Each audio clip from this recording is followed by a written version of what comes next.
Greetings. My name is Brian Wallace. I serve on the staff of Pittsburgh Presbytery as one of the associate ministers, joined today by our Director of Justice Ministries, Ralph Lowe. And we're sitting here today because it has been a week for our country and for our city.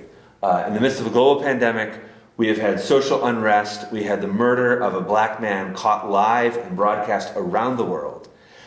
We have seen protests. We have seen rioting. We have seen speeches. We have seen so much has happened.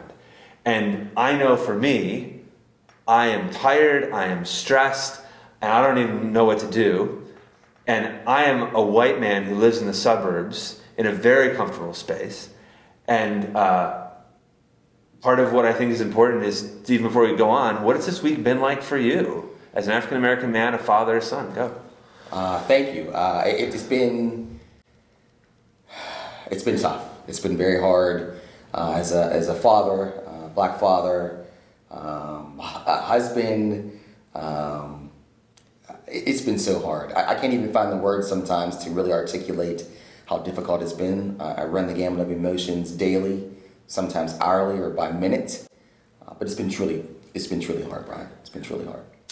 I remember, so prior to this, I served a wonderful congregation in the North Hills, and anytime we had one of these incidents, I would just feel stuck and paralyzed, right? Because you want to say something, you know you need to say something, but you also don't want to be misheard. And race is such a volatile topic.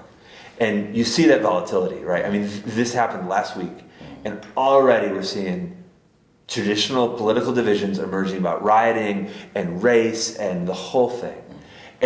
And I know for me, as a pastor, this like stuck feeling is just, what do you do? And as I was thinking about that this week, like one of the things that really came to me is what has helped me so much in situations like this has been to reach out to my friends who are persons of color and say, to kind of in the midst of this, how you doing? But also what's really helped me understand better what's going on, because I just don't get it. Like I'll freely admit, I don't get it. I get it more than I used to, but I still don't get it. Tell me about your experiences where you've experienced, racism, bias, whatever people want to call it. But I think there's a very fair question. Like, how does that feel like for you? So for me, I would say if it was a friend like you who came to me and asked me that question, I would welcome it. I would tell you about my experiences as a black man in this country of racism and oppression. But if you're a stranger who comes to me and asks me that question, I would kind of look at you sideways and think, why are you asking me this question? Because I want to be clear, Brian, it's not the obligation of people of color to teach people who are not of color about racism. I think it's great to, if you have the relationships, to ask those important questions, to get those experiences, but it's not the people of color's job to teach that.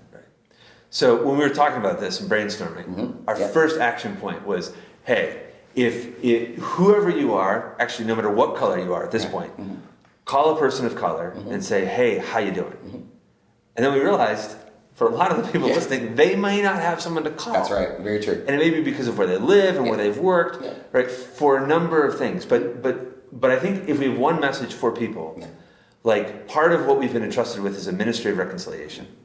And if you're watching this, I would encourage you, if you have a friend who is a person of color, who there's trust, reach out to them and say, what's this week been like for you? Pray for them.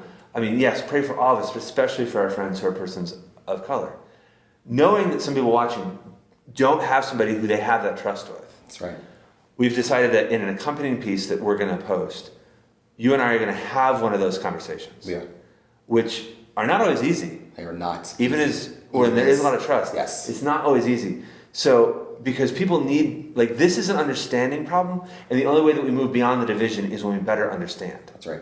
And when you begin to understand better, that's when that ministry of reconciliation that as disciples of Christ we're called to. Yes. It's not optional. Yes. Right? It's not optional. It's not like Jesus forgives you and be reconciled to one another if you want.